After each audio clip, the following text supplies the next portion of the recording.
Meus amigos, bom dia. Vamos começar então mais um capítulo. E para a gente recordar onde nós paramos, nós vimos que os últimos diálogos do Ernesto e da Evelina foi com o instrutor Ribas. E ele mostrou toda aquela trama, né? As possibilidades reencarnatórias dos personagens, todo aquele plano, não é? Para que o grupo todo cresça. E ficou então estabelecido que o Ernesto iria começar o trabalho de um lado e a Evelina de outro lado. Um grupo de familiar aqui, outro grupo ali. E hoje nós vamos ver o capítulo Ernesto em serviço. Então ele vai começar a auxiliar os familiares. Então vamos lá. Ernesto em serviço.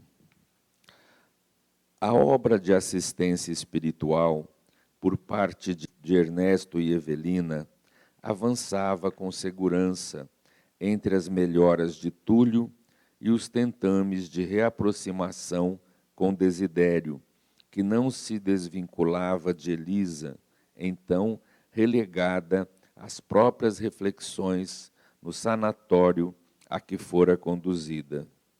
O trabalho para Ernesto se fazia, porém, cada vez mais difícil, porquanto o adversário não perdia a ocasião de arrancar-se contra ele, através de acusações e achincalhes. Por outro lado, as condições orgânicas de Elisa pioravam dia para dia, e os seus esforços no sentido de abeirar-se dela redundavam quase nulos. Preocupado com o rumo da situação, procurou Ribas, a quem expôs o problema, inquirindo por que motivo um espírito sofredor e enrijecido nas ideias de vingança adquirira tamanho poder de penetração a ponto de apontar-lhe as mínimas falhas de caráter. Ah, meu amigo, confessou o instrutor, nossos irmãos, atrelados ao desespero e à revolta, encontram razões para censurar-nos sempre que preferimos desempenhar na terra a função de personalidades legendas. Como assim? Muita vez, somos no mundo titulares desses ou daqueles encargos, sem que venhamos a executá-los de modo efetivo. Costumamos ser maridos legendas, pais legendas, filhos legendas, administradores legendas. Usamos rótulos, sem atender às obrigações que eles nos indicam. Entendeu? Igualmente, já fui esposo legenda na terra, isto é, casei-me, abracei compromissos de família, mas acreditei que as minhas responsabilidades se limitassem a ostentar a chefia da casa e a pagar as contas de fim do mês. A rigor, jamais compartilhei as inquietações da companheira na educação íntima dos filhos e, que eu me lembre, nunca me sentei junto de qualquer deles para sondar-lhes as dificuldades e os sonhos, conquanto lhes exigisse conduta que me honrasse o nome. Então vamos lá. O Ernesto começou o trabalho. O trabalho está difícil. Ele, sobretudo, não entende como é que um espírito como o Desidério, né, infeliz, inferior, tem esse nível de influência sobre ele, né, jogando na cara dele tudo, os mínimos detalhes do caráter dele, ele fica apontando, né, para machucar mesmo o Ernesto. Então, como que ele tem essa ação, essa penetração, a ponto de prejudicar o andamento das coisas, do trabalho que ele está realizando, né? E o Ribas diz que nós aqui na Terra, todos nós, temos essas dificuldades de relacionamento, de convivência. Todos nós falhamos nesse sentido. Tudo que o Ernesto está falando, na verdade, é uma verdade. Então ele diz assim: desempenhamos a função de personalidades legendas. Somos no mundo titulares desses ou daqueles encargos, sem que venhamos a executá-los de modo efetivo. Então, no caso de Ernesto, ele tinha a função de pai no grupo familiar. Ele executou essa função durante a permanência dele na Terra? Ele pergunta, não é? Sem que venhamos a executá-los de modo efetivo. Então, ele era um pai, como o instrutor chama, legenda. O que quer dizer isso? Ele tinha o título, pai, esposo, mas nunca ele se envolveu realmente com a família, no sentido de sentar, de dialogar, de auscultar os filhos, o crescimento deles, as dificuldades, as lutas, né, os problemas. Ele nunca parou para esses detalhes. Para ele, ser esposo e pai era botar o dinheiro dentro de casa, pagar as contas, está tudo certo. Só que a convivência doméstica é algo muito, muito maior do que só isso, né? Então, ele era um pai legenda. E na vida profissional, né? Então, nós ocupamos muitas vezes a posição de filho, mas o que representa um filho? Que ele tem pais e que ele deve a esses pais, no mínimo, respeito, no mínimo, né? Então, muitas vezes, quando a gente não vivencia essa realidade, então a gente está vivendo aquela fachada, né? Eu sou pai, eu sou esposo, eu sou esposa, eu sou filho, mas é uma coisa meio de fachada.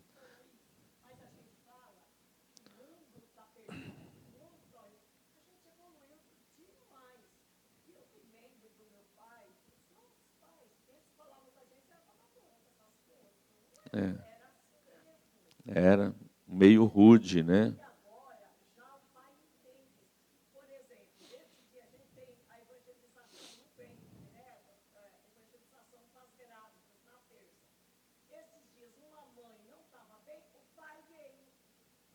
Com a criança. Ah, não. Veio no lugar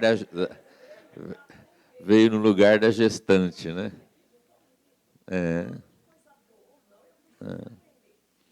A gente, lógico, a gente evoluiu muito. E por isso mesmo a gente também não pode guardar mágoa, exigir dos nossos pais.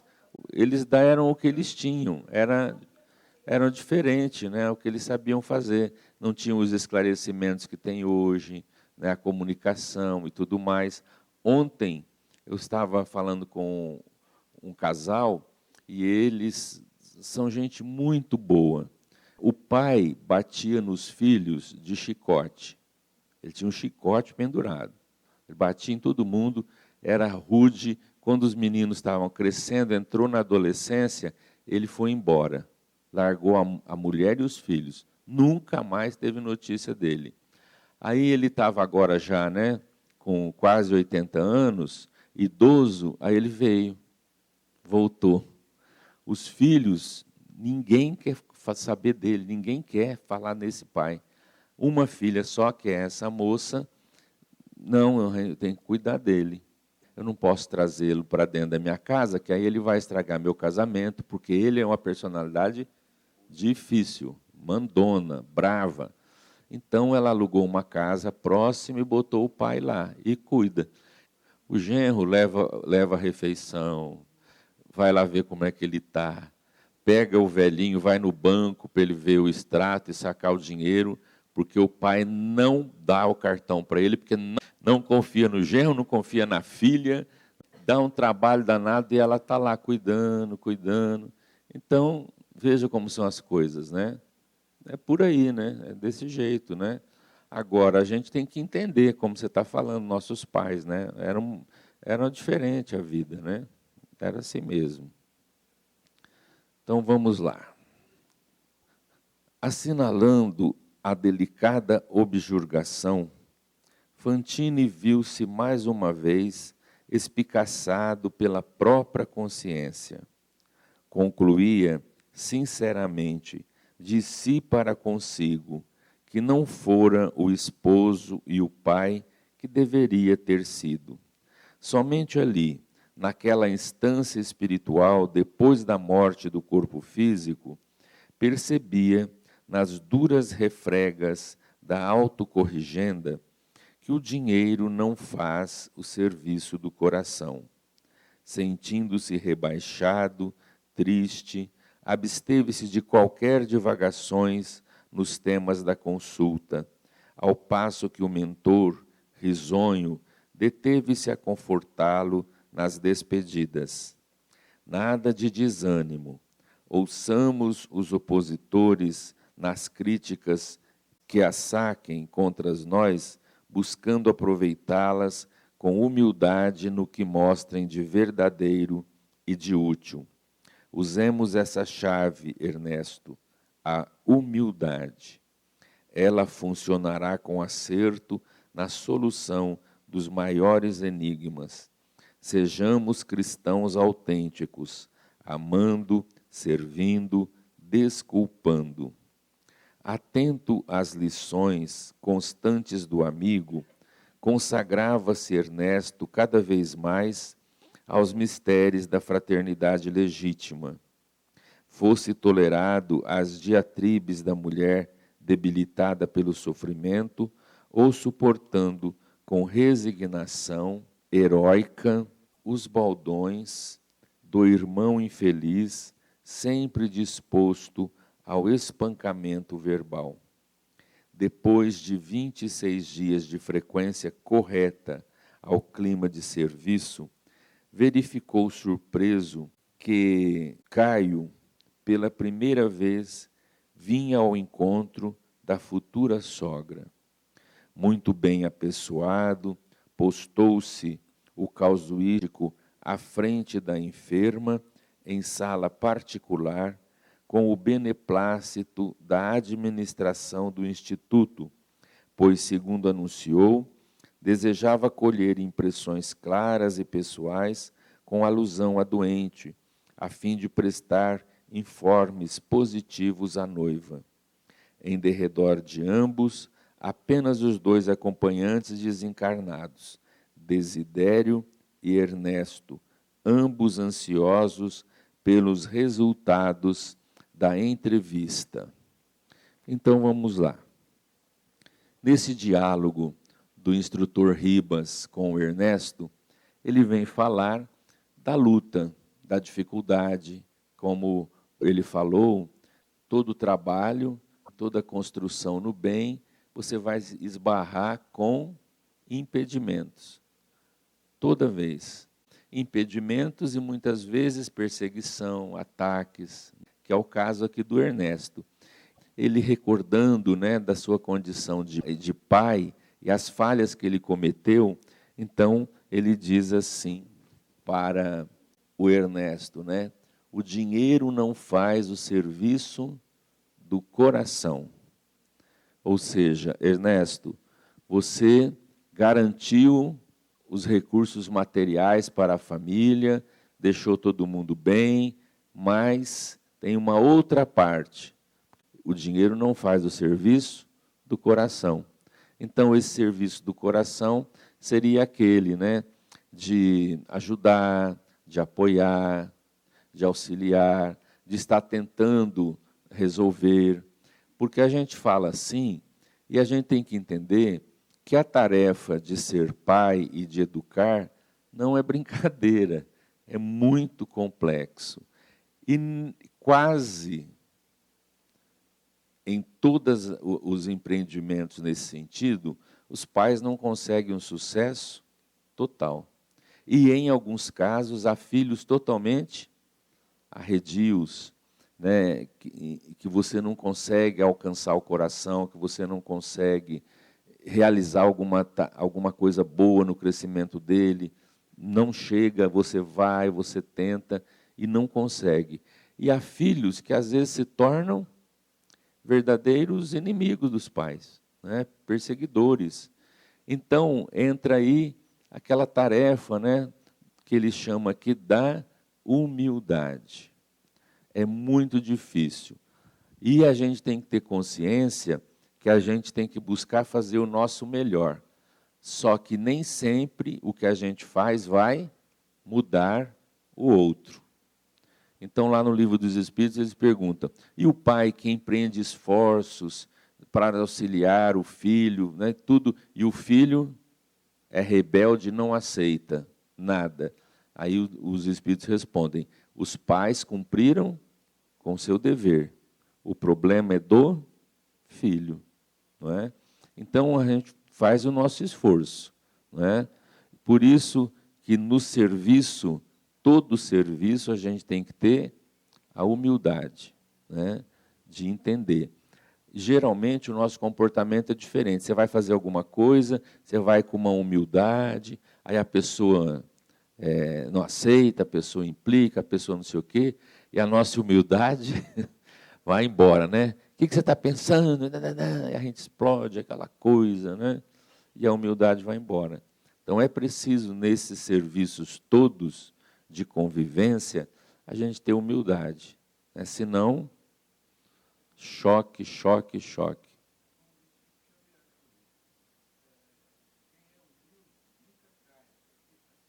No chão, né? Quem é humilde nunca cai, porque está sempre no chão, né? É assim. Então, veja o que ele diz, né, da humildade. Usemos essa chave. A humildade, ela funcionará com acerto na solução dos maiores enigmas. Então, não tem outro caminho, né? A revolta não resolve, o ataque não resolve, né? A ofensa, o desespero, não adianta, não resolve. Ninguém muda ninguém. Uma mãe e um pai pode dar tudo para o filho. Se ele for um espírito problemático que veio, né, já um espírito doente, problemático, você vai ajudar, você vai colaborar, mas nem sempre o amor de mãe e pai consegue sensibilizar um espírito endurecido. Então, às vezes, esse espírito vai ter o primeiro contato com essa ajuda, com esse envolvimento, e ele é totalmente rebelde. Na outra encarnação, ele já vai quebrar um pouco isso. E na outra, ele vai encontrando. Né? E muitas vezes os pais solicitam vir na outra, porque se ligam ao espírito, né? Querem ajudar e às vezes pegam algumas encarnações só para cuidar do danado. A Lurdinha está falando que às vezes a gente sofre a síndrome de Deus. Você quer comandar a sua vida, comandar a vida do marido e comandar a vida dos filhos. Você quer resolver tudo e não resolve, não consegue. Né? Não consegue. Você vê, às vezes a gente olha mãe e pai generosos, bons, que fizeram tudo, que se esforçaram, tal, e de repente tem um filho que é super problemático. Então, aquele amor dispensado, aquela humildade, valeu, porque se ele não se corrigir agora, amanhã ou depois, isso vai mexer com eles. Porque o amor nunca é perdido.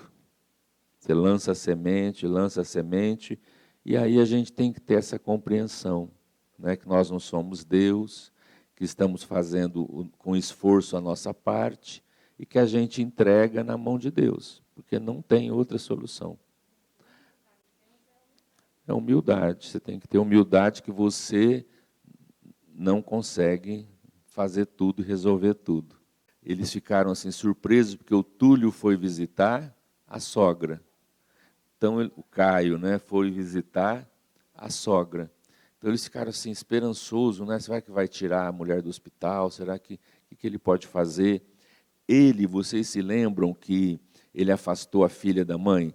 Ele disse assim, não, você está debilitada, isso fragilizada, isso te prejudica, você deixa que eu veja as coisas, né? Calma, ela vai melhorar. Então a filha ficou meio fora, né, do contato com a mãe.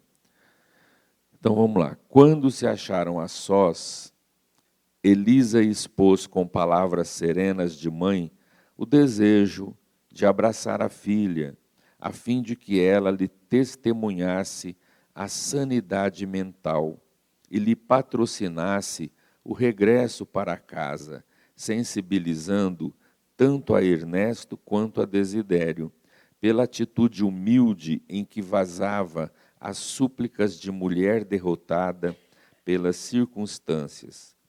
Caio, no entanto, contrariou-a, inflexível.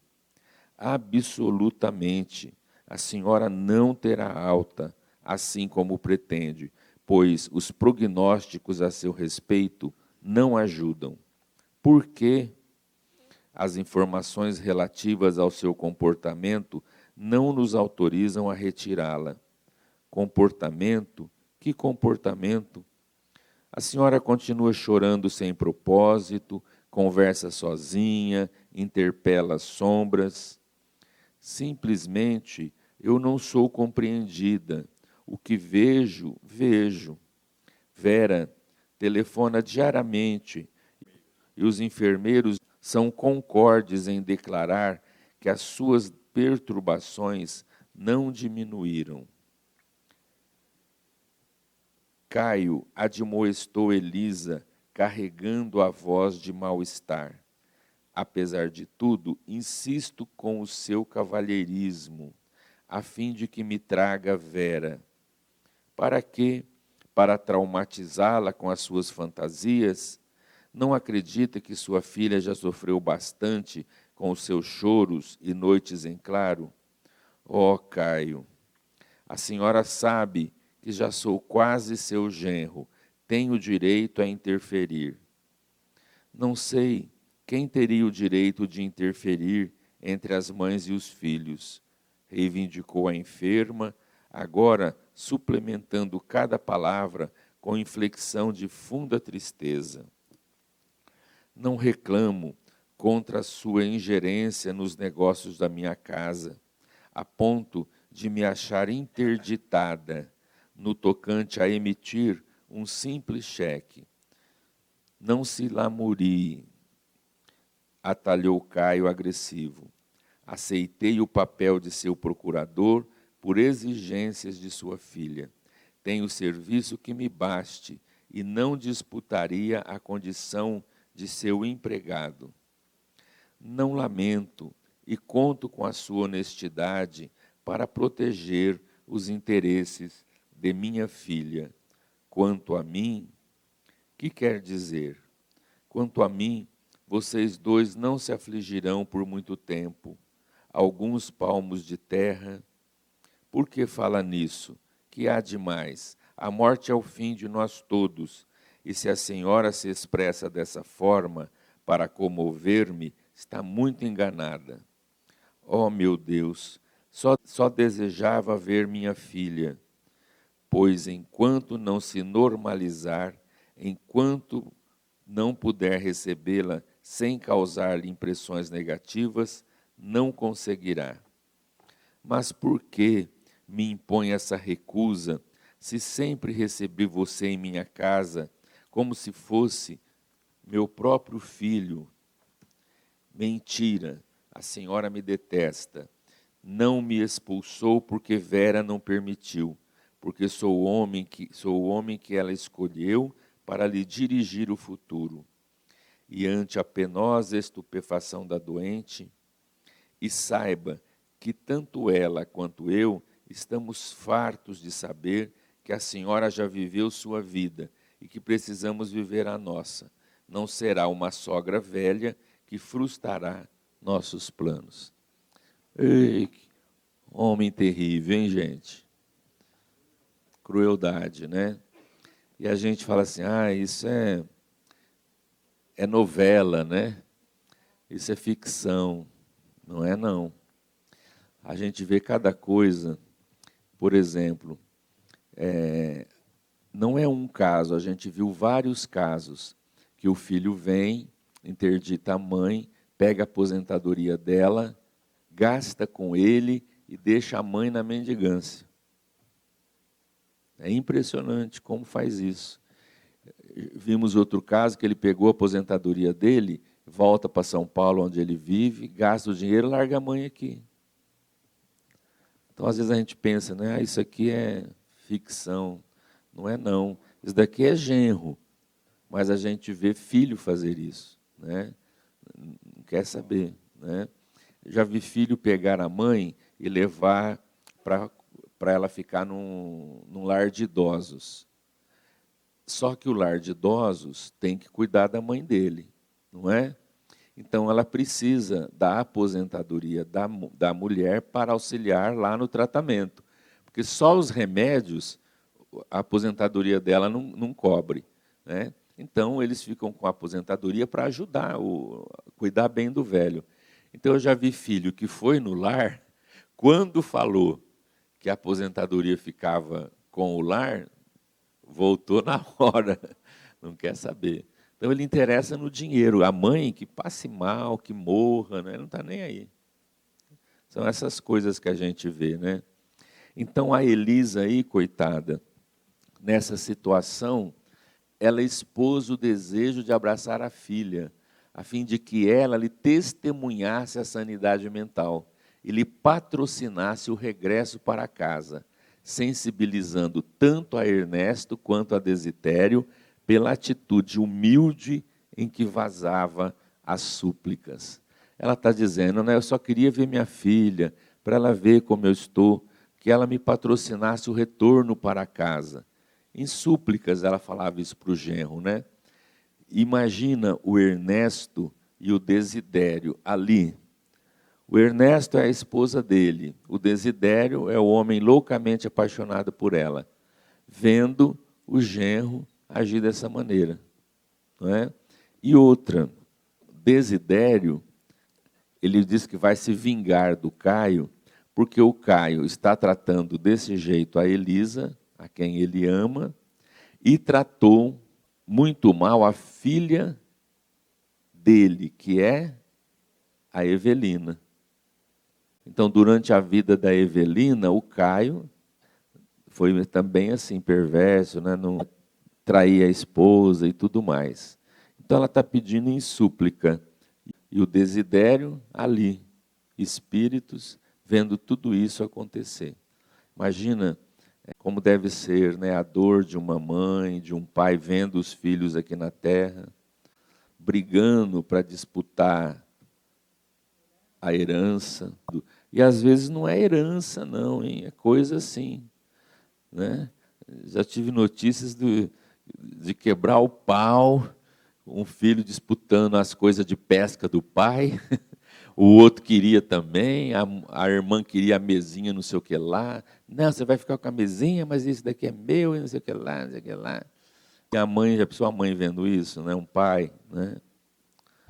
Inopinada revolta anuviou o cérebro de Elisa, que se aprestou para a reação, exclamando frenética, infame. Surgida a indignação, Desidério, o desencarnado, que a rigor lhe controlava todas as faculdades, senhoreou-lhe a mente de forma espetacular, e a crise se desencadeou dominadora, terrível. Elisa, possessa, investiu sobre o visitante, buscando asfixiá-lo a meio de impropérios que se lhe estranhavam na boca. Caio recuou sob indisfarçável espanto, dando lugar à paciente enfermeira que imobilizou a viúva, ao mesmo tempo que, de outro lado, Ernesto, a pulso, impedia os movimentos desordenados do companheiro. Restabeleceu-se a ordem. A moça de serviço reconduziu a doente para o quarto, apoiada no concurso de duas auxiliares, e voltou para as escusas. Não se aflija, doutor. Foi uma crise como tantas, isso passará. Compreendo, revidou Caio, gentil. Dona Elisa sempre me tratou com carinhos de mãe. Pobre amiga, tem os nervos positivamente destrambelhados. Enquanto a conversa prosseguia, Ernesto segurava Desidério amistosamente, coadjuvado por outros tarefeiros desencarnados em atividade no sanatório. Um deles solicitava prisão para o agitado agressor, ao passo que os demais informavam que, desde a entrada de Elisa no estabelecimento, era ele um prestativo e pacato acompanhante da enferma, que encontrava nele um amparo e um amigo. Ouvindo alusões a encarceramento provável, o pai de Evelina percebeu que se achava diante da possibilidade de perder-se da criatura querida e asserenou-se. Valeu-se Ernesto da circunstância e o apresentou como sendo para ele um irmão caríssimo, no intuito de sossegar as sentinelas, acentuando que o pobre se desmandara ligeiramente à vista de certas provações de família. Entretanto, ele, Ernesto, estava ali justamente a fim de ajudá-lo a se desvencilhar de qualquer lembranças destrutivas. Então veja só o que aconteceu. O Caio vai maltratando a Elisa, maltratando, e chega uma hora que ela, infame, né, assim, revoltada, mas sem agredi-lo. Aí aconteceu isso aqui. Veja que coisa interessante. Desidério, que a rigor controlava todas as faculdades de Elisa, senhoreou-lhe a mente de forma espetacular, e a crise se desencadeou dominadora, terrível. Olha lá, quando ela se desequilibrou, ele que estava totalmente ligado a ela, né, ali, pensamento e tudo, ela revoltou-se, xingou, ela criou sintonia, né? A brecha para a violência. O que aconteceu? O Desidério ajudou. E aí ela deu um salto e foi na garganta do Caio, querendo, né, asfixiá-lo, matá-lo. E aí o barulho, já vieram as enfermeiras e aquela coisa toda. E aconteceu algo interessante, que eles foram amparados também, não só pelas enfermeiras ali encarnadas, mas por vigilantes que trabalhavam no sanatório, na casa de socorro, né, aos doentes mentais. Então, eles já vieram e eles até apontaram a necessidade de prisão para o Desidério, né, retirá-lo dali, né, mas aí o Ernesto foi falando, não, e os próprios sentinelas ali, um deles disse assim, olha, até agora ele tem sido um companheiro, um amigo, ajudando a dona Elisa, né? Agora ele deu essa crise aí, mas... E aí o Ernesto cai, Desidério, e ele foi, então, asserenando, né? Foi se acalmando. Se ele continuasse numa revolta e grita, os sentinelas iriam removê-lo dali, retirá-lo dali, né? Aí a gente abre um parêntese para pensar na ação dos espíritos nessas organizações, não é? Em hospitais, em sanatórios, prisão, não é? Como a ação dos espíritos se revelam fortemente ali para ajudar os encarnados. Então, você vai em um hospital, existem uma equipe de espíritos que trabalham ali, visitando, amparando os doentes, e muitos deles sentinelas, amigos para proteger os doentes. Não sei se vocês se lembram de um livro anterior do André Luiz, que eles vão visitar uma senhora que está muito doente, né, e com um caso de obsessão, e os espíritos vêm, né, para senhorear-lhe a mente, para prejudicá-la, vingança, né, deles, e sentinelas são acionados para proteger a moça, a mulher, né? Então existe um trabalho espiritual, né? E muitas vezes familiares queridos que já demandaram a vida espiritual também ficam ali, amparando, socorrendo, né? O Chico em prisões, o Chico disse que foi visitar uma prisão e alguns amigos foram com ele, e aí o Chico vai passando, né, falando uma palavra para todos os presidiários e tal.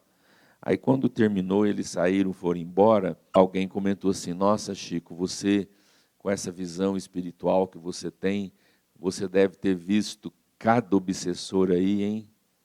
Aí o Chico disse assim: não, eu vi muitas mãezinhas ajoelhadas orando pelo filho, muitos pais, avós, velando, querendo amparar, auxiliar.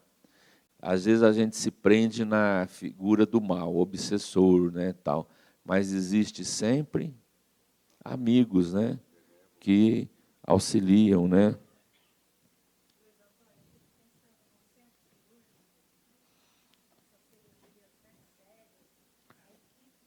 Que está ajudando.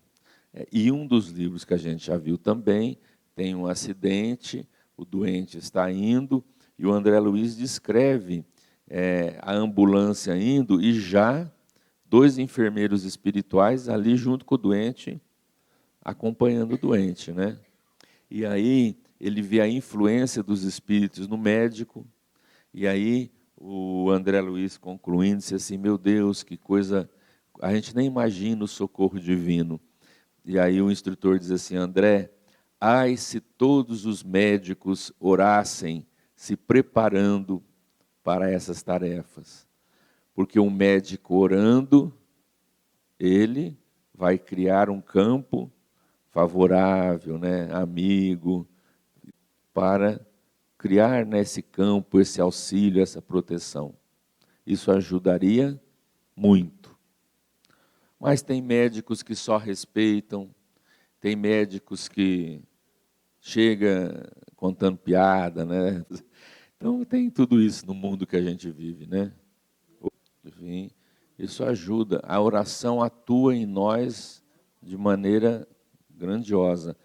O mentor descreve nesse atendimento que o médico estava fazendo, ele disse assim, que as mãos do médico e as mãos do auxiliar espiritual era como se estivesse, né, juntas ali, né? Você vê um médico que vai fazer a cirurgia, conversa com a família, né? Olha, tudo certo, vamos trabalhar, ele vai ficar bem. Vocês orem aqui, eu também estou orando, vamos fazer o trabalho junto, mas fiquem tranquilos e tal. Já cria um ambiente totalmente diferente, favorável, né? Dispersaram-se os guardas. Depois disso, Ernesto convidou o rival a segui-lo no que foi atendido, sentando-se ambos em espaçoso banco de jardim próximo. Desidério chorava, colérico, impedido que se vira de surrar o advogado como desejara. Você viu que Crápula explodiu, encarando Ernesto com expressão menos cruel. Não sei por que ainda não aniquilei esse pulha de Caio. Primeiro assassinou um colega, o advogado Túlio Mancini. Depois matou minha filha aos poucos. E agora quer arrasar Elisa após furtá-la descaradamente. O amigo fitou com bondade e ajuntou. Desidério, perdoe-nos por todo o mal que já lhe fizemos e escute-me. Acalme-se, por amor de Deus. Não lhe peço isto por nós, mas por Elisa, a quem você ama tanto. Presentemente, nada mais disputo senão a paz entre nós. Tranquilize-se para arrostarmos a realidade. Posso informar a você que a nossa enferma está no fim da resistência física. Tenho alguma ideia disso, replicou Desidério, menos hostil, patenteando intenções de acordo e entendimento pela primeira vez. Mas lutarei como um touro para defendê-la. Darei a ela as minhas forças, minha vida. Minha alma é a dela, assim como o corpo em que ela respira é o meu corpo. Habitamos a mesma cela de carne, pensamos pela mesma cabeça. Graças a Deus, concordou Fantini com humildade. Compreendi que assim é e que assim deve ser. Então veja, né, a tristeza aí do Desidério, a revolta dele diante disso tudo, e o Ernesto pedindo calma. Pela primeira vez, ele foi condescendente, anuiu, né, as palavras do Ernesto, né, e o Ernesto disse assim, olha, ela logo, logo vai retornar à vida espiritual. Então, vamos ter calma, né, pacifica o teu coração. E o Ernesto já está aprendendo com os mentores espirituais, a psicologia, né? Não adianta gritar com o Desidério, falar e exigir. Não, tem que ter cuidado, né? Tem que ter sabedoria. Então, ele, usando disso, diz assim, Desidério, perdoe-nos por todo o mal que já lhe fizemos e escute-me. Não lhe peço isto por nós, mas por Elisa, a quem você tanto ama. Ou seja, mexeu no sentimento dele, né? Ó, você não está fazendo isso por mim, por nós. Peço que você mantenha-se equilibrado para ajudar a Elisa. Seu desespero não vai resolver, sua raiva, sua vingança. Então, a serena, em benefício dela mesma, a quem você tanto ama. Não é? Então, ele já foi buscando a serenar diante das dificuldades. Mas o serviço do Ernesto vai continuar, não é? Nesse amparo, nesse socorro, não é? Aproximando-se do Desidério, porque um dos pontos do serviço que o Ernesto vai fazer é a aproximação do Desidério, né? A aproximação com ele, para que o trabalho então fique mais fácil. Porque o plano, vamos lembrar, é que o Desidério reencarne na família. Quem lembra o quebra-cabeça aí?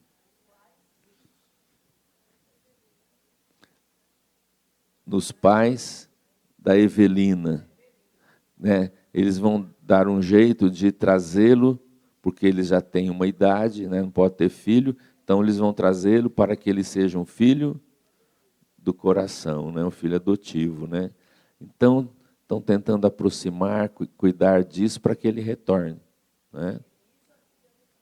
E a Elisa, filha do Caio. E aí, encarnados, como vai ser a tendência quando eles se conhecerem?